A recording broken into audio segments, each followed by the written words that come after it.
Is This a Ghost is brought to you by Pickney Bend Distillery. I have a couple notes about our last ad, Pat, last week. Two notes. Yeah, one, Note. and it's constructive criticism. Okay, well that's good. It was your first time doing the ad. Yeah, no. It was my first time doing the ad. Oh, yeah. Talking about my. Okay, that's fine. No. Yeah, so you haven't listened to it yet. I did. Jeremy sent me a cut, and just these are notes from Jeremy. Oh fuck. Okay, this is good. Yes. You know what? Yes, Jeremy said these to pass. This is not me talking. This is Jeremy. Okay. And, I gotta tell you, I gotta do what Jeremy says. That's fine. Jeremy thinks first of all, you came out strong. Thank you. Thank you, Jeremy. Thank you, Jeremy. In terms of volume, too strong, so strong. Okay. You mean to start messing with some knobs over here? I don't. No? Well, no, Okay. I think. You did. You'll see this in 2 days when you listen to the episode. It's jarring. It's a jarring start to the episode. You know what? And I like. You know what though? That sounds like Jeremy's problem, not my problem. Well, now that's a good point. That's a good. You know what? I'll pass that back on to Jeremy. Please do. The second one is last week's ad was almost 9 minutes long, and so I think today we should try to keep it down a little bit. And we're not doing a good job of that yet, but I think we could do a real short ad today. Okay, good. So go. No, this isn't good. Let me go on the website and I think this is where we go wrong. I think going on the website is where we go wrong. I'm gonna get lost. I'm gonna get lost on the website again. I don't want to do this. Yeah, no. Try something else. I don't really have anything. Okay. Okay. So I guess we'll cut that dead air. Absolutely. I mean, Patrick I don't know how Jeremy's going to end up cutting this, but that was. This is a lot of talk about Jeremy, and you know what, Jeremy loves. Jeremy keeps coming up in here, and this kind of has like a boss of it all type feel to it. Like, does Jeremy exist? Is Jeremy just like a scapegoat here? Is it like, oh well, Jeremy was really critical of your audio last week. Listen. I will not be interrogated like this from the likes of you. All right. Jeremy's a very, very easy name to make up on the fly. This is not. Oh yeah, you think someone could just come up with Jeremy Montoya? You think the last name Montoya just like pairs with Jeremy automatically? Absolutely not. It's Hispanic, first of all, and Jeremy is, I don't know, something different than that. So how dare you? Irish, Scotch Irish, obviously. So we'll take this conversation offline, Patrick. But I'm offended and I'm insulted. And I don't want to ever hear that kind of talk again. And if you also don't want to hear Patrick talk again, then buy some Pickney Bend, PINCKNEYBEND.com. It was shorter, and that I liked that. Never heard that before. Dr. Brown, some of that. I'll leave it to your discretion, Jeremy. Oh boy. Hello, everybody. Hello, dear friends. Hello, listeners of this. Welcome to Is This a Ghost? This is a podcast, and every week. What's with the weird inflection? Are you like reading this backwards or something? What are you doing? This one a ghost? It's a ghost. Is this the ghost? And now I've lost my place. We had to start over again. We're in the intro. How do you lose your place? Well, it's going to be a long night, isn't it? Clearly. Welcome everybody to Is This a Ghost? This is a podcast, and every week, I, Clayton Smith, tell a real ghost story from real history to my real friend Patrick Dean, who doesn't take it real seriously. Nope. As you could probably tell from the way that he is just the loud sigh in the middle of your intro. Yes, absolutely. Oh boy, how was the marathon? Did you set any PRs? I did. I set a PR for like how fast we could, get out of town. I guess. Mm-hmm. I want to just so everyone knows, you were in Chicago for the Chicago Marathon. Yep. Did not say hello while you were here. No. We see each other in person so rarely. Mm-hmm. Did not say hello. Mm-hmm. Well, now the toilet's going off. So there's just so much to be angry about. I'm just gonna ride this one out. Fuck it. Fine. Don't mute. I don't think you should mute. Jeremy's got the filter set up. Yeah. Yeah. You came to Chicago for the marathon, and I guess you went pretty fast. So you're not gonna say anything. Okay, I also can sit here and not say anything. Just waiting for the toilet. I like that every week is kind of a new challenge for Jeremy, like a different type of challenge. He he's earning his stripes. I'll tell you what. Boy, and how.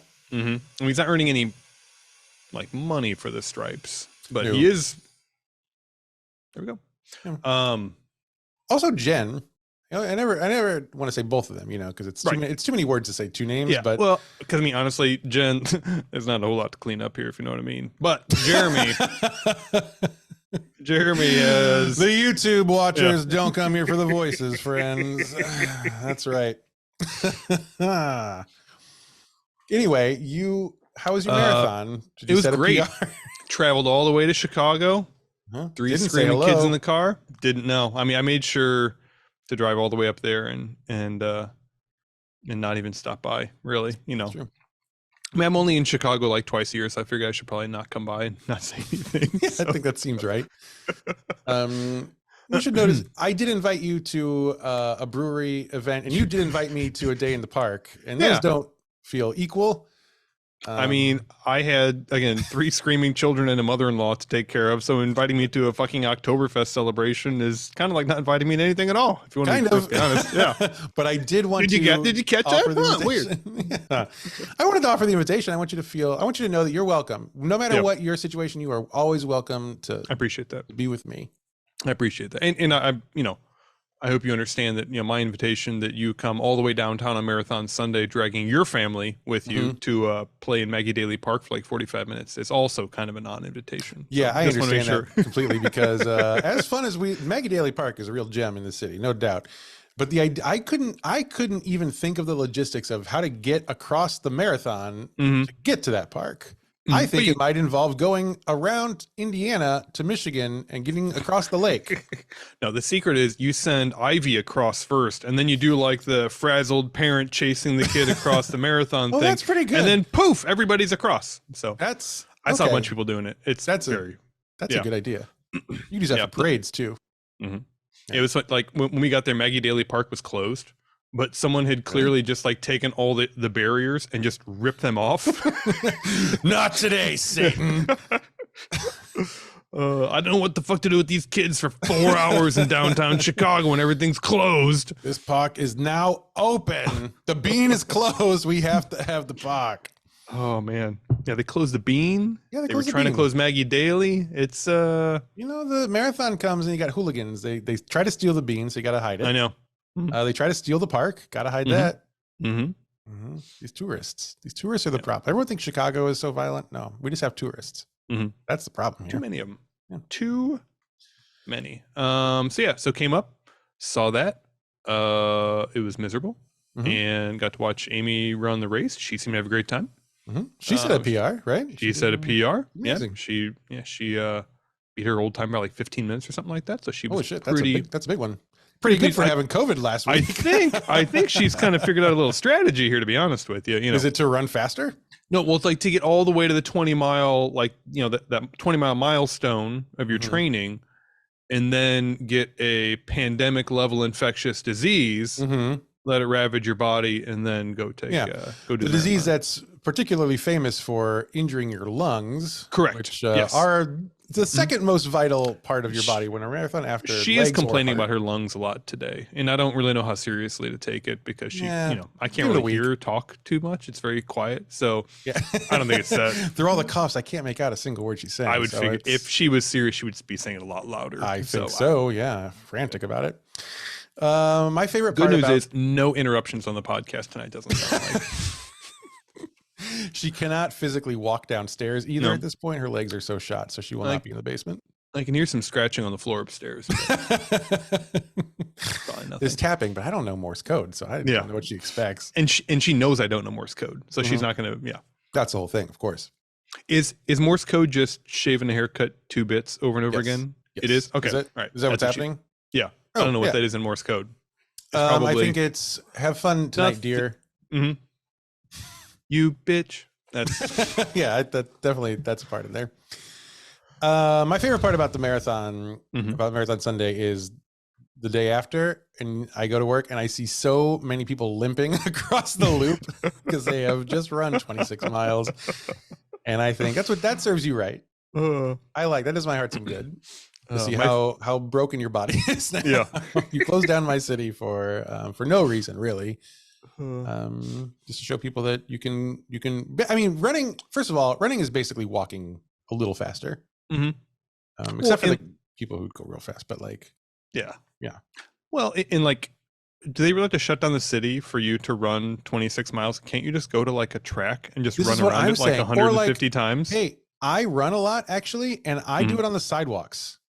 Like a normal. I don't say, "Hey, I'm going to go for a jog today. Can you please shut down Lakeshore Drive?" Yeah. No. I run on the sidewalks. I run through parks. Exactly. It's not hard. You know, it's a really fun thing to do on the Blue Line whenever it is fucking swollen with people. Absolutely, I have a few ideas. Fucking swollen with hipsters. It's to bring a goddamn jogging stroller onto the Blue Line that is so big and so full of your family's shit that you can't even fold it up on the train. Now you understand, in this scenario, you are the villain. Oh, I know. I do. I was the absolute villain of like the 4:05 p.m. Blue Line to O'Hare.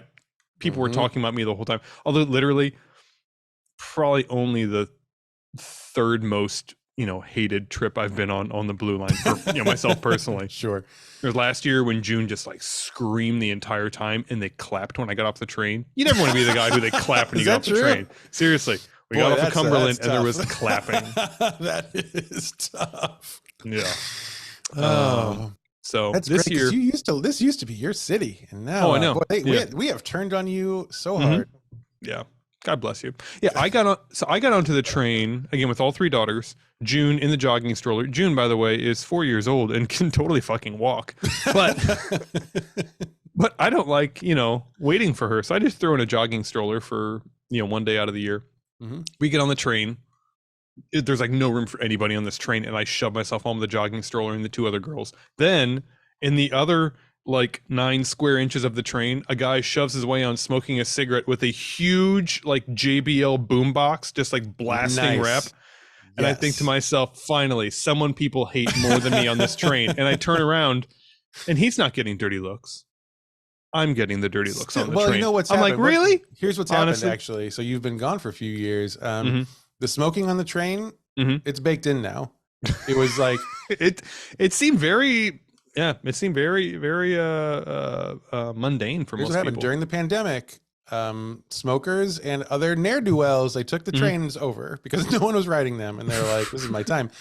And so post-pandemic, when people started coming back to the train, everyone is like, what's going on with all this cigarette smoke? And this has been a big deal. I'm pretty plugged into to complaints about the CTA from a different project I work on. Fair enough. Yes. So I'm here to tell you, people have been really mad. They spent about 2 years really mad about it, but now it's just like, well, people smoke on the CTA. I think they've always smoked on the train. I think this is a smoking train, right? Because it's happened for 2 years now. So so now someone gets on with the cigarette. That's nothing. But you fucking monster, with your big ass stroller and your children. How dare you? And I'm desperately trying to fold the thing up, but there's like, you need room to fold up a stroller that big, and there's not even that room. The space of the stroller to fold up the stroller. Oh, I used to love the Blue Line. Blue Line was the grossest fucking train in the whole city, and I loved it. I remember it's me, you, I don't know who else was on it, Sarah maybe, and we're on the train. And you can correct me anywhere here nearby. I'm pretty sure I got it right. We're on the train. We're on the Blue. We're heading, back to Logan Square. And somebody throws up on the train in the car between stops. St. Patrick's Day. It was a day. It could have been St. Patrick's Day. St. Patrick's Day was the day of the full vomit in every car. Yeah. So well, thanks for ruining the story, Dick. I think we've told this story before, actually, on this podcast. I'm pretty sure. No, you can talk about it. But go on. Go ahead. You can still. No. Go ahead. No, that's fine. Hey.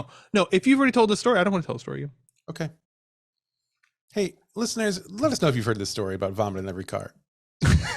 And if not, I'm sure you want to hear it. So. Let me go to the Wikipedia. Yeah. Has AI made a Wikipedia for us yet? I haven't made one. Hey, you know what we could do?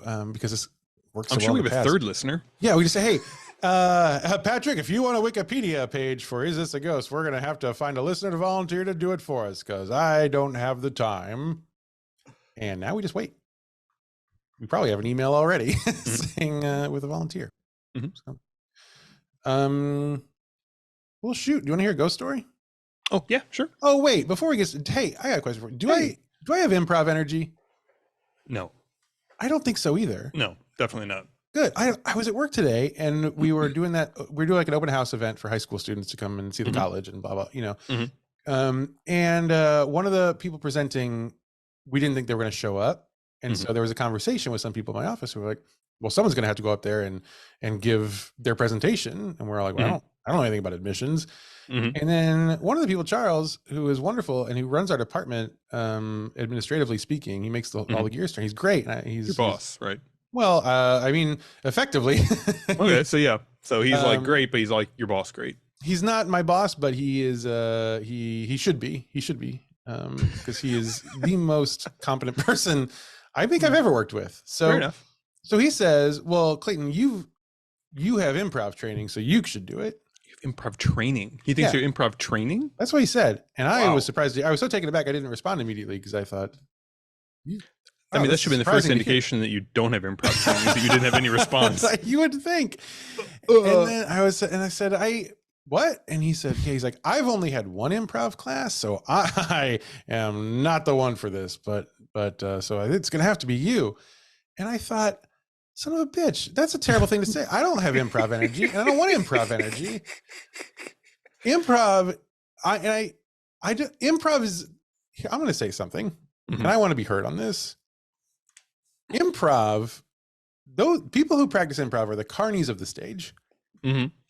I have no interest in being associated with that sort of energy, and I was very surprised. And I thought, I don't exude improv, do I? No. I hate saying yes and. So there's no way. Or didn't you tell me one time that you write down all the jokes that you tell on this show? Yeah. Could you be? I'm reading from a script right now. It's impossible. What a stupid thing to think, Charles. I was just. Anyway, well, I'm glad. If you had said yes, I have improv energy, I was going to throw myself out this window. This is a basement window, so there is a window. You have to climb not an up egress window. the window. It's hard. It's hard to do. So I'm glad you said no. Not because of the fall, but because I don't like to climb. Anyway, okay. Now that we have that settled, do you want to hear a ghost story? It's been bothering me all day. I don't want to be associated with improv. And listen, listeners, you might do improv. Hey, God love you. All right. You're doing some cool things, I bet, with imaginary props. And gosh, it's like miming, but you can talk, and not everyone can do that. Boy, it's been with me all day. I'm not going to be as hard on you because I literally don't know what this show is about until you do. So should we? It's a little more of what I do, I guess. Okay. So, yeah. Right. Yeah. Actually, you've got the improv energy. I do kind of. You're the weird carny idiot. I am. This is true. I spend 0 seconds a week preparing for whatever this is, and I come out smelling like roses. And this is why the Halloween episode is our least popular episode of the year, because I don't have any of the jokes written down because I don't know what you're going to say. It's the least popular episode in this household too. I'll tell you that much. I almost spit my drink in my microphone. And let me tell you something. This is the last thing, and I swear we're going to get to the story. My mother-in-law is here this weekend visiting us. And she's don't make that. It's not that situation. She's great. She's wonderful. Love her very much. Things are okay, right? Yeah, things are great. Oh, okay. She came to see the girls and hang out. Ivy's birthday was this weekend, so she came. And she's wonderful. And last night we were at dinner, and Maple, my 3-year-old, just apropos of absolutely goddamn nothing, says, "Grandma Vicky, you're old. Are you going to die soon?" And I spat my drink across the table, and I haven't done a spit take in so long. And I thought, oh, I don't know what to say. So I proceeded to just slide off my chair under the table. And that's where I am now. I live under the table now, and I'm never coming out.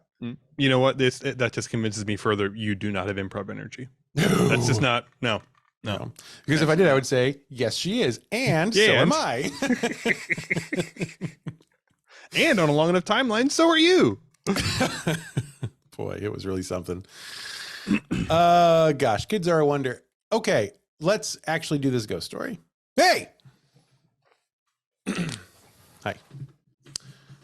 I'm sure Jeremy's really going to appreciate as soon as I said hey very very loudly, screaming. Yeah. it did occur to me that this is the wrong thing to do now that we have an unpaid intern. Oh boy. Texting. Okay, so this is not for the podcast. You can keep cutting, Jeremy, at this point, but this is from Dawn, my colleague who suggested a couple ghost stories for us. Mm-hmm. Texted. I guess she's listening to the old episode today because she just texted. So the most interesting thing I learned today is that deer are stacked 3 deep on every square foot of Molokai. First runner-up, wild pigs are the Michael Phelps of ferocious animals. Second runner-up, ghosts have skeletons. What episode? Here's a fun new game. What episode do you think that was from? Oh, I really don't even know. It must be Deer Island, right? Talking about deer on Molokai? It must be episode 1. No. It feels like we made those jokes not that long ago. Yeah, I mean, but gosh. That's a new segment on the show. Actually, Jeremy, don't cut that. This is a new segment called Which Jokes Did This Episode Come From? No fair checking the wiki either, because oh boy. All right. Now hey everyone, now is the ghost story. So if you've come here to hear a ghost story, I have good news for you. We have one. I've been recording for 27 minutes, but we have a ghost story. Do you want to hear it? At this point, I feel like I'm kind of pot committed, but sure. What would happen if you said no? I guess that would be the end of our podcast. You have to just sit there and riff off yourself for 35 minutes. As we've established, that's not going to work. All right. Let's see. What does my note say here? Oh, here we go. Well, Patrick, I hope... Don't give me that face. Well, Patrick, I hope you're going to be on your best and most polite behavior. Patrick. Oh, that's true. I shouldn't have written that twice. I mean, you don't have to read the script word for word. I hope you're going to be on your best and most polite behavior, Patrick, because today we're heading to Vancouver Island in Canada. Okay. We've been to Vancouver Island. Ah, there you go. So for 15 points, can you tell me which ghost story from this podcast we visited Vancouver Island? It was a bishop. It was a bishop. That's very good. Bishop. I'm getting a lot of points here, but I'm not getting all some of it. Points. Partial like credit for sure. This is like on Family Feud where you got like answers 2, 3, and 4, but there's number 1 hanging out there. Yep. I don't remember the bishop's name. His name was Charles Seegers. Fuck. Better known as the Skull-Faced Bishop. Episode number 9, baby. Episode 9. It's a long time ago. Are we doing it again? Yeah. I think people have forgotten by now. I've run out of we've covered all the ghosts. So. No, but that was our first visit to Vancouver Island. We're going back. Now we did talk about Vancouver Island at some length in that episode, so I'm not going to go back and kind of rehash the things about the island. But in case you haven't listened to that episode, here are the highlights. Number 1, it is huge. It is a very big island. And Vancouver Island, not where Vancouver is. No. Those were the main points. But on the southeastern tip of Vancouver Island is the town of Victoria, which we also discussed a little bit on that episode, I think. And Victoria is a pretty big deal, pretty big town. Yeah. As far as Canada goes. It's one of their 4 towns. There are 4 cities in Canada, and Victoria is one. It's Victoria, Montreal, Toronto, and Edmonton. Not Vancouver, though. Towns. I don't think so. I don't know if that's unincorporated. Some backwater place like Vancouver. Vancouver. Vancouver. That can't be right. Whatever. If you look at a map, you'll see that. Victoria, the town of Victoria, is actually closer to Washington State than it is to Vancouver, the city. So geography that's just a fun geography fact for you. Oh, absolutely, yeah. Yeah. Not entirely sure why they called it Victoria. It's confusing, but probably after a queen. it's weird because Canada was owned by the English and the French, and so there's a lot of kind of mixed up references. Though now that I say that out loud, we also were owned by the English and the French. So yeah, but we weren't as nice about me. it. Yeah, yeah, that's we true. weren't as nice about it. They were kind of like, oh, I mean, I don't like the tax structure you got going here, but we're getting along. I think we can find a way to to figure this out. And America's like, fuck you all. Fuck this tea. I hate this. 5 cents on tea. I'll burn it in front of you. Now give me Louisiana, etc. Somehow we turned into the country we are today. I really don't get it. It's we can all do 180s. It's it's surprising. It sure is weird. Hey, we don't have a House of Representatives right now that functions. There's no leader. Anyway, I still wonder how, like, of these two countries, between like Britain and the US, in Britain, the way their like governing body works is it's just like two groups of people that just scream at each other. Just screaming. And then they like nominate the best screaming person from each side and they just scream at each other. Yeah. And I look at that and like in a vacuum, if like, you were to take away all the names and whatnot, I'd be like, oh, that's the American system right there. Has to be. Absolutely has to be. Yeah. But no, here we don't scream. You're not allowed to scream in our Congress. You are not allowed to wear shorts. John Fetterman learned that the hard way. Yep. We govern entirely by clapbacks and roasts on Twitter. Yes. And that's apparently how we get stuff done nowadays. Yeah. So yeah. And if you're Matt Gaetz, you get by showing people videos of the girls you banged on the hallowed House of Republicans floor. So it's the House of Republicans. House of Representatives. Right. Is what I said. Let's start around that. Here's a clean one for you. House of Representatives. No? You couldn't even remember what was leading up to it, could you? I was trying to remember the energy, and I thought that was it. It wasn't that. It wasn't that. That was like kind of like town crier energy right there. I don't think that was what you're going for. That's fine. We were talking about the Tea Party. I was thinking I was in 18th century. We all got excited. It's fine. Do you have a ghost story or? Yeah, sure, boy. Good question. So anyway, back to Canada, Vancouver Island. Back to neither of the countries we were talking about for the last 5 minutes. Yeah. Let's see. So now Vancouver Island became part of Canada in 1871. Before that, it was a colony of which country? Which of the countries that we've talked about today, Patrick? Russia. Yes, it's strange because it's called British Columbia, and they were misdirecting. Like if we call this Russian Columbia, the U.S. eventually in the 60s is gonna get real mad about this. The 1960s, not the 1860s. Oh boy. England. Okay. England. England. So England. The Anglicans. And then it became part of. How did England? So hang on. So England didn't have Canada. That was Canada, and then but they did have British Columbia. It's a whole thing. They had. If you remember during the Marie Corriveau episode. No, I don't. Either the English came in and chased out the French, or the French came in and chased out the English. I think the English came in and chased out the French in Montreal, which is on the other side of the country. Look, man, this is not a history podcast. No, we literally just make an educated guess, an educated guess, and just roll with it. So, and then Brazil showed up, I think, and they took over the Yukon. It's weird. Yukon is Spanish for pretty cold. That's how it got named. Anyway, so I don't know the answer to your question, but here, God, we have a long way to go. Here we go. So it was British for a while. This is just an interesting fun fact, not related to the ghost story. Good, because we're out of those. Wow, we're just really going for it today. The first British explorer to set foot on Vancouver Island was actually Captain James Cook. Now, are you familiar with Captain James Cook? It's a pretty simple name, so I could probably guess. Well, he was not a cook. He was not a cook, no, but he was he was famous for killing pirates. Maybe. I'm not. I can't say no. I can't say no. I know you're already pressed for time, so I'm going to assume you're not going to look it up. So here's what I will tell you. So he's pretty famous for having been the first European explorer to find Hawaii.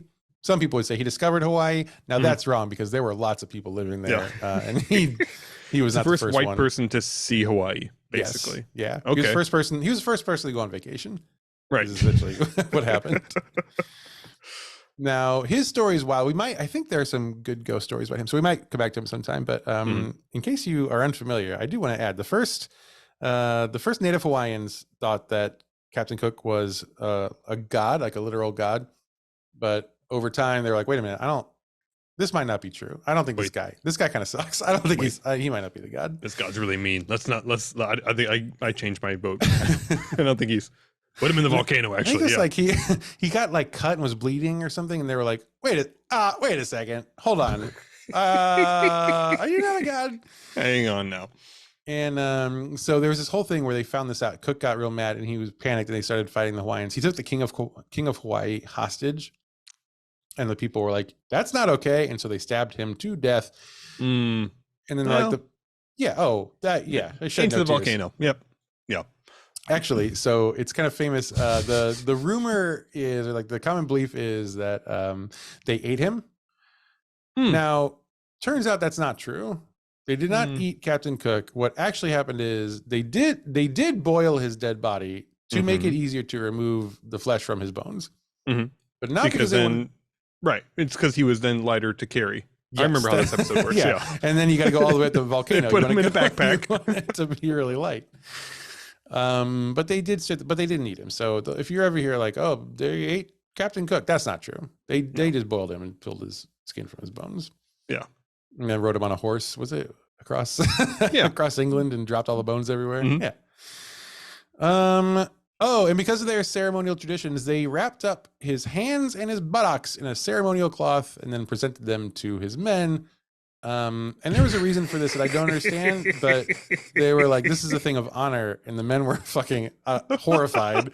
I mean, these are all the men that have been like smelling this delicious stew for the last like 12 hours, and they're like, God, I can't wait for them to bring out a cup of that. It smells so fucking good. And they're like, oh, what's this like weird cheesecloth they're bringing us? Is this like, it's like cornbread or hors d'oeuvres? And like, no, that's the captain's butt, man. That's all butt.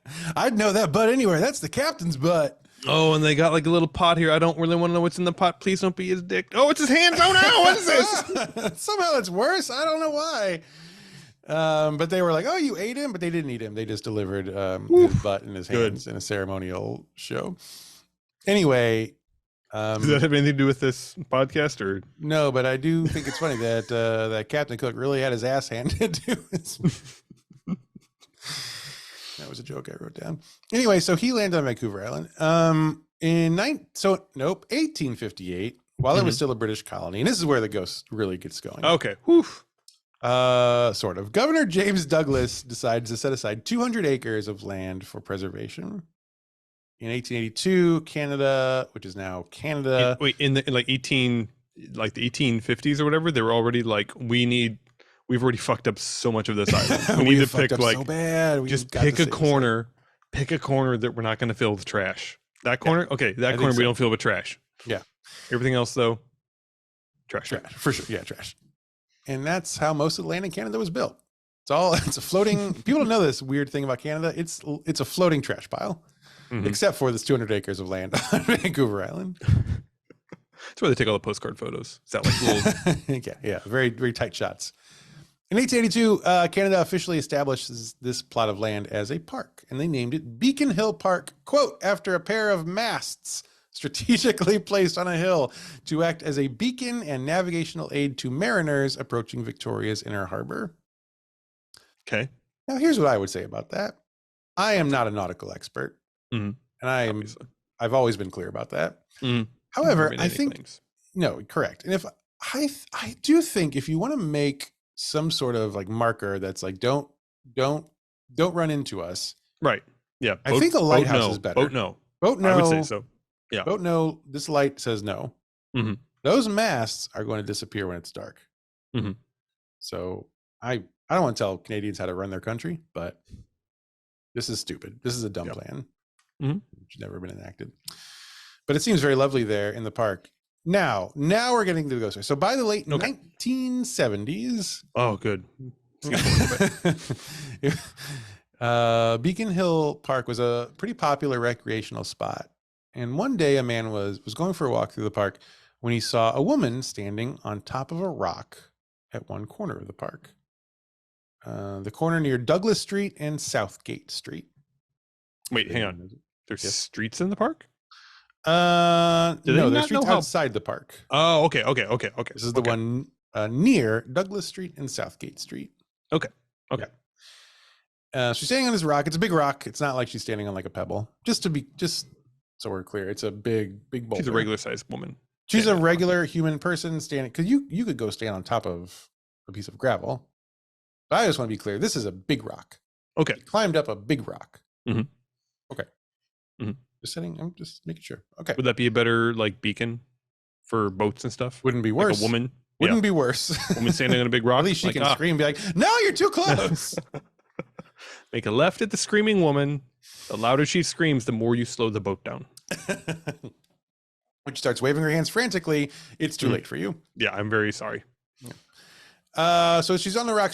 And this guy is walking past, and he notices two kind of particularly interesting things about this woman.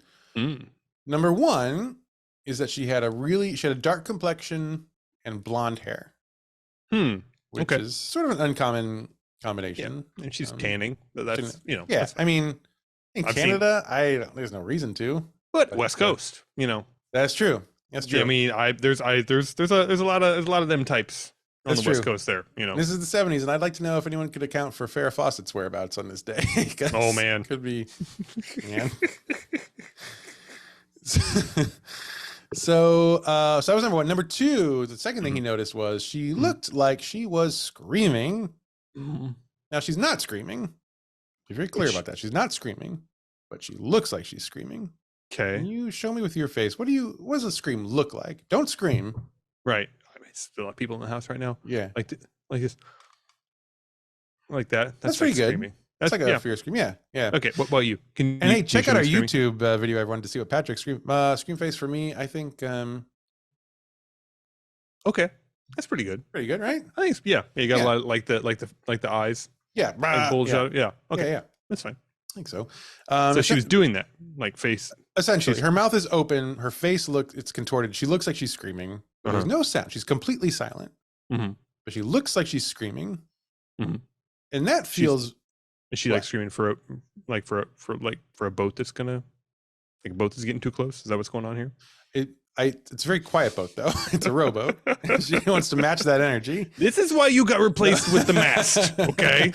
Now it all makes sense. Okay. I said when the boats come close, you scream, and you keep doing the silly thing with your face, and the boats keep running into the ground. This is what we try to get Maple to do: is to scream silently, and sometimes it works, but like 3% of the time. Usually she screams. What? What is the scenario here exactly? Like sometimes she'll scream. You're screaming too often right now. Yeah, you're screaming too loud. It's too loud. You can't scream right now. So it'll be like, hey, I know you're frustrated. I know you're trying to vent your frustrations. Here's an option. If it's interesting to you, here's an option. You could just scream silently like this.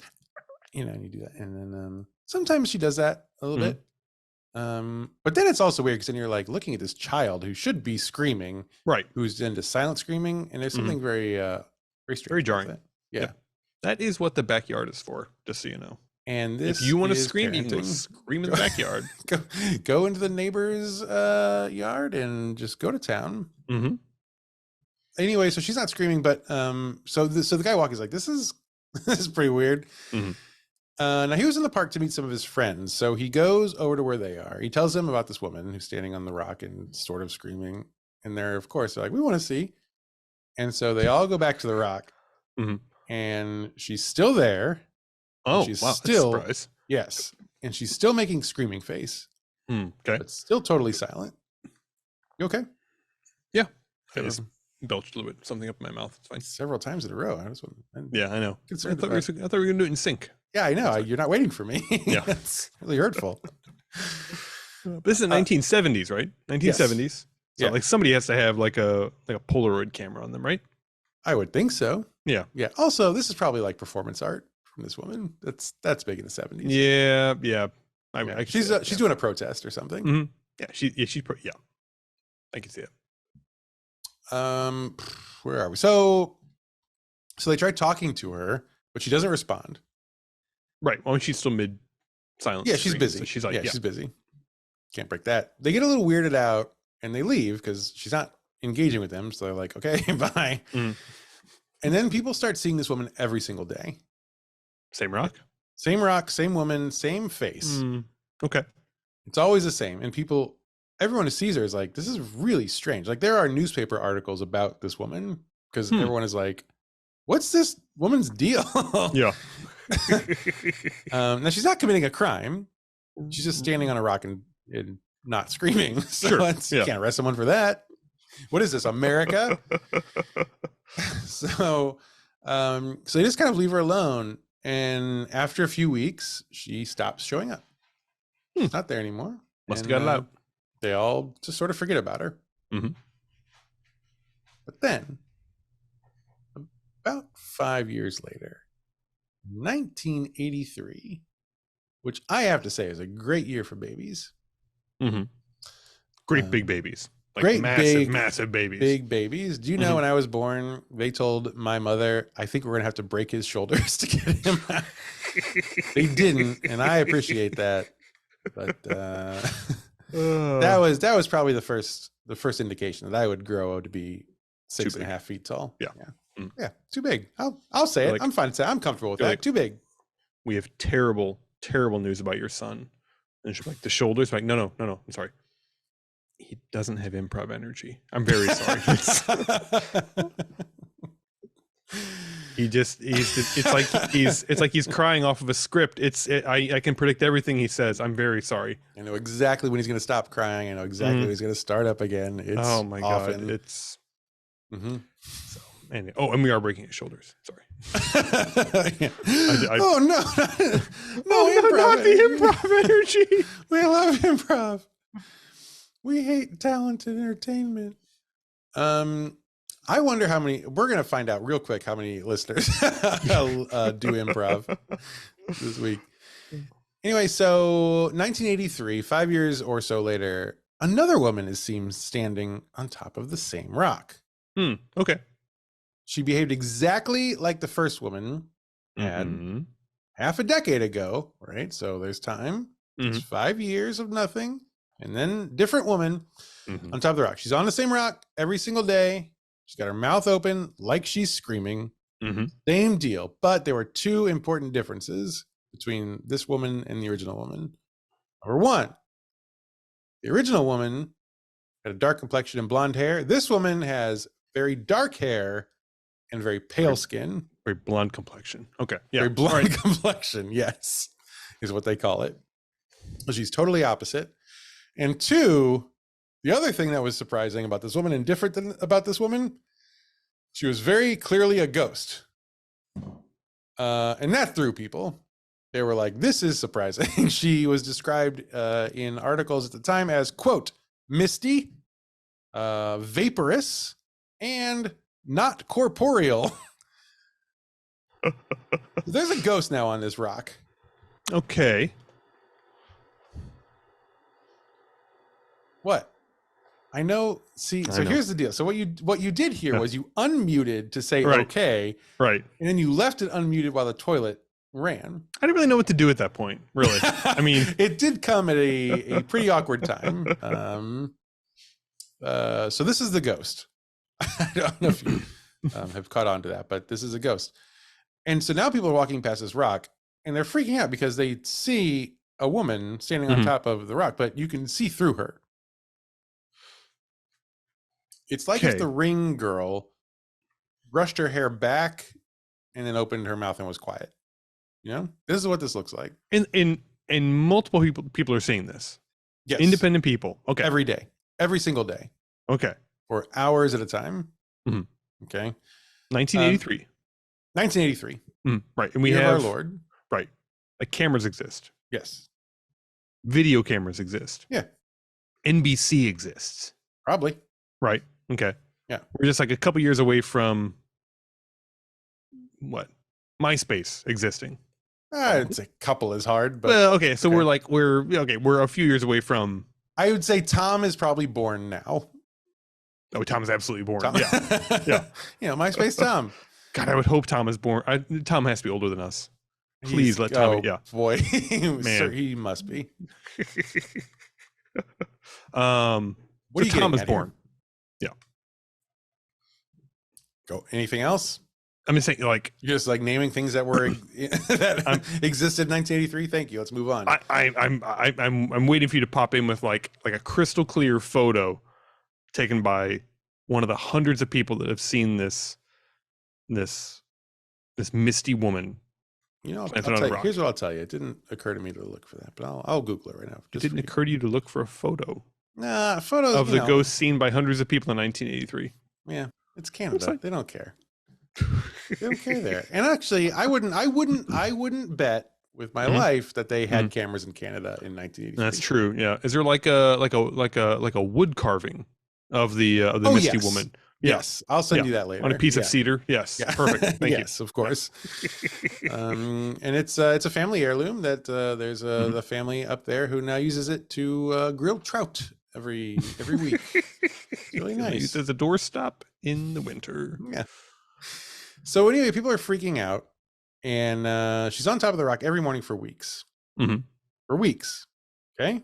Sure. Now, Pat, let me ask you, what do you know about doppelgangers? What do I know about doppelgangers? Yes. They're eerie, right? Okay. They are, they're eerie. I mean, they are. That's it. They're eerie. That's how you describe. When someone says, "What's a doppelganger?" You would say, "An eerie thing." Wait, do I need to define doppelganger? Well, you don't have to, but I'm about to if you don't. Okay, so a doppelganger is a person who looks eerily like oneself, and perhaps could be considered a nemesis of oneself. Oh, good. All right. So you've done some research on doppelgangers. Yes. Probably, I'm going to guess the Simpsons, Seinfeld, when they do the probably also Simpsons. I mean, I just know what words mean. Episode. That's kind of like that's sort of where I'm coming from. Like a whole Seinfeld episode where they they have the full doppelganger. Yeah. There's also there's just in case anybody out here is a fan. There's also a Barbie Life in the Dreamhouse episode that closely mirrors that. Oh boy. So. Okay. Well, please, no, you've ruined the vibe. No. I assure you. Once you get to that level, once you get to that age, that will be one of those shows you're like, okay, good. This is one of the 3 shows you get to watch. This one will be okay. Yeah, it's okay. I'll send it to you. It's quite good. Okay. Right. Okay. Anyway, so a doppelganger is basically a person's double. Usually some nefarious associations with seeing your doppelganger. In Norse mythology, I didn't know this, a doppelganger is called a vardager, which may or may not be how you pronounce it, and it, quote, precedes the person performing the tasks they are soon to do ahead of them. Oh. Which is interesting. But what if you're the other person? Excuse me? Look, what if you're the other person, then would you just be doing things that the other person will do soon? If you are the doppelganger? Right, yeah, like, I mean, yeah, both people are thing. Both people are like, that's the point of doppelgangers. Both people are the doppelgangers, right? What? Both people are the doppel. Oh, I see what you're saying. You're saying these are 2 humans who exist who are just different from each other and just happen to look very similar. Yes. Yeah. That's where you're. You're thinking of this all wrong. I see what you're saying. No, that's wrong. You see is very like changeling style. Okay, yeah, like a very unidirectional thing. Like, yes. The other. Yeah. I have a doppelganger. My doppelganger is evil and is not a human person. Right. My doppelganger does not like look over their shoulder and go, "Oh fuck, my doppelganger!" Like that's not how. Yeah. Okay. All right. Yeah. That's not. That's because that's called a Parent Trap. Okay. See what I'm saying? Yeah, I appreciate different vibe, different energy. Yeah. So, gosh. So in many cultures, the idea of a doppelganger is a pretty dangerous one, as you have alluded to. Doppelganger is a harbinger of your own death in many cultures, which basically means if you see one, your life is about to become a Final Destination movie because death is coming for you. Interesting. And I can't imagine. This is why it's unidirectional. It has to be because you can't both be like, fuck. If only we had turned our heads differently at that 1 second, we would both live. But no, nah. Shoot. It almost seems like a deja vu thing. Like you've heard the theory that deja vu is just remembering something backwards. No. But it does now that you say it, it makes a lot of sense. So the theory, and I remember who came up with this, but the thought is that deja vu is just your brain getting confused and remembering something, but really just getting things backwards in its memory. Like I'm remembering something, but it's actually something that's happening right now, but my brain thought that it happened some time ago. So like the doppelganger, you look at the doppelganger doing something that you will be doing, right? Right. Soon enough. Yeah. So that's kind of the... And if the thing you're always going to be doing is dying, you could see where that would be problematic. Like you find your doppelganger and they're digging a grave and you're like, that seems like a bad sign. That seems really bad. Like if you see your doppelganger... Yeah, I'm sorry, go on. If I saw my doppelganger digging a grave, I would think, oh, that's for someone else. That's not for me. I'm about to be in trouble soon, but not like mortal trouble. So it could be worse. Like if you see your doppelganger and they're like, I don't know, like signing the paperwork for a mortgage, like, oh, good for them, like that seems like my doppelganger. At these interest rates, no.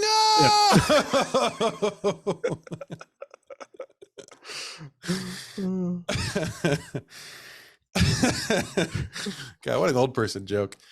So anyway, so doppelganger, they're considered very ominous. And quite a few people throughout history have claimed to see their doppelganger not long before their deaths. Among them, Queen Elizabeth I apparently saw her doppelganger lying in her bed shortly before she died. That's not a doppelganger. That's just like a vision, or is it a reverse ghost? Okay. Yeah. Okay. Like you're looking a little bit into the future, just a few moments in the future. Yeah. And it's the ghost timed this wrong, and that's their fault. Not your fault, but you did see it. Like you walk in the kitchen, you're like, why does my doppelganger have their hand caught in the garbage disposal? Oh, well, it has nothing to do with me. I am so glad I have two working hands. Yeah, it's like that.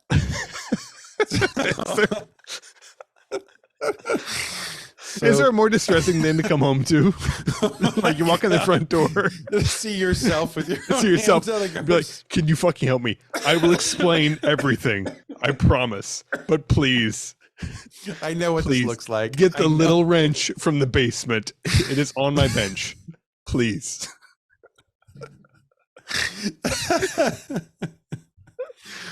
Yeah, so you get it. Oh yeah, totally. Yeah.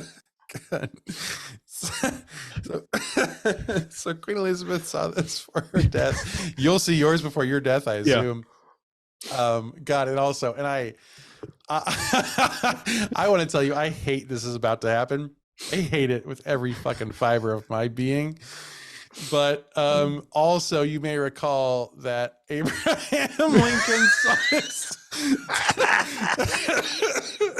saw his doppelganger in a mirror not too long before. Oh my God! He was probably so confused. He was like, "Honest Abe, where's your shirt? Did you lose it down the garbage disposal?" Is that what I was researching this not 3 days after I just yelled at you for the last naked Abraham. And I thought, come on. But it's too late to start researching something else. Oh. Christ. Whew. And if you want to see two grown men crying, join our YouTube. That's all happening. So that happened. Oh God. Now, some some doppelganger experts, which is a job, say that doppelgangers actually appear as photo-negative versions of the original person. Hence the blonde hair. This is important for our story. Yes. And one thing people noted about the woman with pale skin and dark hair is that she did look very much like the woman they had all seen a few years earlier. Just the reverse of her. Interesting. Yes. Okay. With all that context finally laid, here's where we get to the story. Now, on June 3rd of 1983, a man named Dave Robertson called the police because his common law wife was missing. And her name was Donna Mitchell. Now, Donna was a 31-year-old woman from Victoria. And Dave had called to report her missing because she had failed to show up for her daughter Natasha's 7th birthday party. Which is a very big red flag. Yeah. So the police, they're gathering information, and Dave tells them that, okay, so she is a recreational drug user. So, and they're like, well, so so he puts it out there. But he's like, I know what this sounds like, but I'm telling you, she would not miss her daughter's birthday. Like, something is wrong, because even though, like, absolutely not, there's no way. So he's also worried because either earlier that day or the day before, she had gone to a doctor's appointment because of, quote, some sort of internal bleeding. So yeah, so that end of details about that malady. So I mean, so it's a concerning. These are all concerning things. Yeah. So he has a lot of concerns, is what it sounds like. Correct. Yes. It's a lot of things to be concerned very about. valid concerns. And so the police, they are like, okay, we will investigate. We'll take a look. So they start investigating, and they talk to a waiter at the Old King's Hotel on Yates Street. And the waiter saw her the night before having drinks with friends. And then, so they follow this trail, and the last place she was seen that evening was outside a place called Romeo's Place near the Empress Hotel. Now, these places mean nothing to me, but I do like to include them here to make sure you know that this was a real story with a real police report, real news stories. Just in case everyone's like, these ghost stories aren't on the internet. They are. Anyway, so Donna's trail. So that's all that's what they learned. But her trail goes cold after that, and so they have no luck. They have no leads. They don't know what happened to her. She's just gone, and they have no leads for almost 6 months. Oh my goodness! November 15th of 1983. Holy cow! When police found a body buried under about a foot of dirt, so very shallowly buried, in a corner of Beacon Hill Park, near the corner of Douglas Street and Southgate Street. Oh my goodness. This body was pretty badly decomposed at this point. Yeah. But they performed some forensic tests, and they determined that the body was, in fact, the body of Donna Mitchell. They determined she had been strangled to death somewhere else in the city, and then her body was dumped and kind of hidden in the park. So they published a story about this in the local paper, and they include a photo of Donna. No, hang on. Is the screaming lady, is she done for the year? Gosh, good. That's a good question. I think at this point, she's about to wrap up. Okay. I know if it was like like Renaissance fair, they kind of do like. In what way? In that they kind of close up shop once the weather gets cold. So you think the ghost is like, too cold, but I'll be back in the spring? Basically, yeah. Maybe. Yeah. Maybe. Like, come back. Tickets are half price if you bring canned goods. And we'll see after Memorial Day. The Ren Fair is a weird analogy. That's interesting. That's an interesting pull. It's the only seasonal thing I know about. It really is. I don't know. Okay. See, it's seasonal. It's outdoors. It's a lot of women screaming. So I don't really know. Okay, well, it does make some more sense. Thank you for explaining. Thank you for walking me through that. So she, gosh, so so the ghost is about to stop appearing because they publish a story in the paper. They post a photo of Donna. She has long, dark hair and a very pale complexion. People, unlike most Canadians, I'm just kind of conjecturing here. Okay, I guess based on those two things, we could have said, yes, she's Canadian. I don't know. She's got dark hair, light skin, and is silently screaming all day long, unlike all other Canadian women who love being here and feel comfortable expressing it. But people are seeing the photo in the paper, and they're all like, "Holy shit, that's the ghost." That's her. Yeah, that's her. It's 100% her. It's so she had started appearing in the summer, and about the time when Donna was killed, and then disappeared after they found the body. Sort of. So she stops being seen every day. So now, it's time for a test. Now you have to strangle another woman. Well, if the scientific method has taught us anything, it's that it's time to strangle another woman, I think. Yeah. Now, you're going to have the same person do it, because maybe it was the murderer who was like the thing. Again, we're going to have to run a lot of tests. Yes, but Canada's a big place. Group, a B group, a C group, a D group. The murderer's got to be the A group. Some of the people we don't murder, some of the people we do murder. Yeah. Yeah, exactly. Every once in a while we murder a horse and we see what happens. I don't know, Gonna be fun though. Gonna be fun. Standing atop Beacon Hill this week, a horse silently screaming. Its hair blonde as the morning sun. Now, can you please show us what a screaming horse face looks like?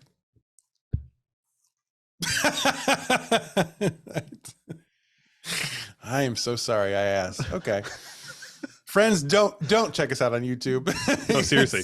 You shouldn't. You don't need to see what I just saw. But I did literally ask for it, and I accept that. That's a burden I have to carry. And boy. The blonde, the photo. Yeah, so Donna's doppelganger had shown up, as best anyone could tell, as a harbinger of her death in the same place where she would eventually, 5 years later, be buried. So if people had... It's a shame nobody told her. If people had been better scholars, I think is the problem here. Like, people read a fucking book, you would know, like, this is definitely a harbinger of death. Yeah. What else would it be? This is so funny. It's not funny. I shouldn't say that. It's so, it's just like, it's such like a doppelganger. It's just such a ghost thing to be like, oh, I'm going to warn you. I'm not going to tell you what I'm warning you about. I'm not going to give you any fucking hints. My presence here should be enough. And it's like, hey man, it's not enough. Dude, just send a letter. Like, it's just send a letter. Send a letter. Text. I got a phone. Text me, Anyway, as for Donna's actual murder case, the police did track down a suspect, and they were feeling pretty good about it. Some guy in Vancouver. But before they, so the police on Vancouver Island radioed over to Vancouver, and they were like, "Hey, just so you know, we're coming over to your city. We're invading your territory, right? And we're gonna make an arrest because we're pretty sure we got the guy who did this thing." And they were like, "This is Vancouver police." And like, no. We're Vancouver police. No. I'm confused. I'm Vancouver police. Ted, is this you? Yeah. Oh, Ted. Is that Ted? Is that you? Oh, Ted. Oh, you know we're both Ted. What a jokester. No, this is Vancouver police. No, I know. We're Vancouver police. Oh, come on. So that went on for 3 hours, and that was just enough time for the killer to escape. For the killer to, actually hang himself. Oh, that's a shame. Yeah. So technically, they don't, they obviously never got to question him. So they don't know for sure, but the suspect did hang himself, and now that case is forever cold. But to this day, now people, every once in a while, not every day like it used to be back in the cool 80s, but every once in a while you will see the ghost of Donna Mitchell on the rock in Beacon Hill, and she still always has her mouth open as if she is screaming, but she is completely silent. Wow. Woof. Goodness gracious. Yeah. And that is a story of, gosh, I don't even know what to call this one. The doppelganger of Beacon, the doppelganger ghost. There's a lot of layers here. Yeah. What's the best for SEO? What do you think? You're not gonna like it. Justin Bieber, Blackpink, K-pop ghost. Tell me your thing. 10 most graphic Abraham Lincoln garbage disposal accidents. Right, I hate it. I hate it so much. You can try it if you want, but you want to get maybe people on this podcast. Okay, all right. Maybe. You know, we'll let Jen decide. Jen's the YouTube, and that's kind of where we're like testing this. It's hashtag SEO all testing this. ground. Yeah. Jen, let us know what you think we should title this, and we'll go through recommendation. And that is the story of that. So I don't know, any thoughts? What do you think? Good episode, bad episode? I'd say anytime we have to pause the episode because we can't stop crying, we're probably in pretty good shape. So is this the first one where I think this is the first episode where we both were crying tears? Yeah. Well, first of many. Okay. I assume so. Is This a Ghost is brought to you by Smith Show Productions. That's a good one. Let's do that. The outline is I don't know. It's everything is prepared sort of by me, Clayton Smith. All the written down shit is Clayton. All the written down shit is me. I don't do improv. All the good improv is from Patrick Dean. Our audio engineer is Jeremy Montoya. Our video editor is Jennifer Swanson. Patrick, what do you think? They both got a pretty tough road this week. Gotta be honest. It's a hard day. It's a hard day. For really sorry, guys. Friends. I'm sorry for your families as well, because they're not going to see either of you for the next 3 days. So. That's correct. Very sorry. I like it. I don't know. It's fine. Maybe it's fine. Someone go feed Jennifer's cats. Jen has cats. Someone please feed them. She's too busy. And we will see you here next week. As always on Is This a Ghost? Let's do the intro. Sure.